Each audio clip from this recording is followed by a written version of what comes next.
friends, hello everyone, welcome to Marvelous Beauty at Home.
ఈ మూడు కలిపి రసం తీసుకుని క్రమం తప్పకుండా 15 రోజుల పాటు రాసుకుంటూ ఉంటే గనక ఎంతటి మొండి బ్లాక్ హెడ్స్ అయినా సరే ఇట్టే తగ్గిపోతాయి.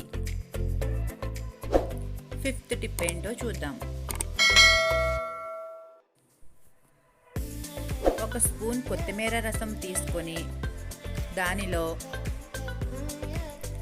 చిటికెడు పసుపు కలిపి ప్రతిరోజు నైట్ పడుకునే ముందు బ్లాక్ హెడ్స్ వైట్ హెడ్స్ ఉన్న చోట అప్లై చేసుకుంటూ ఉండాలి. ఇలా 15 రోజుల పాటు చేయడం వలన బ్లాక్ హెడ్స్ అనేవి తగ్గిపోతాయి. బ్లాక్ హెడ్స్ ఉన్నవారు ఈ టిప్స్ని ఫాలో అవుతూ వీలైతే వారానికి ఒకసారి ఫేస్ అంతా ఆవిరి పట్టుకోవాలి. ఇలా చేయడం వలన బ్లాక్ హెడ్స్ అనేవి ఈజీగా తొలగిపోతాయి. చూసారు కదా ఫ్రెండ్స్, ఈ వీడియో కనుక మీకు నచ్చినట్లయితే వెంటనే లైక్ చేయండి, షేర్ చేయండి, కామెంట్ చేయండి అండ్ సబ్స్క్రైబ్ చేసి మా నోటిఫికేషన్స్ అండ్ అప్డేట్స్ మీకు కనుక కావాలనుకుంటే వెంటనే పక్కనే ఉన్న బెల్ ఐకాన్ని క్లిక్ చేయండి.